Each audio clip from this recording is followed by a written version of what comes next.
அமெரிக்காவில் பாறையில் இருந்து தவறி விழுந்து ஆளில்லா கடற்கரை பகுதியில் சிக்கி தவித்த நாய் ஒன்றை கடலோர காவல் படையினர் பத்திரமாக மீட்டனர்.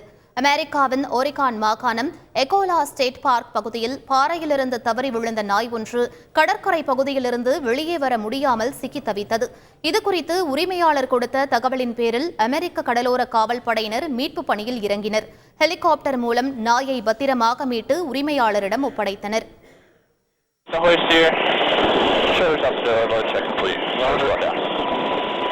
Could be considered. Yeah, and I'm good with going. Like, it looks like there's a little bit more beach where he is. Period. Right here. This is. Take a look out your window. All right. You said basket's coming up. You said dogs in the basket coming up. Yeah. For a second, I thought you meant Trevor wasn't in the basket. I was like, wow, this is. செய்திகளை உடனுக்குடன் தெரிந்து கொள்ள உடனே subscribe பண்ணுங்க.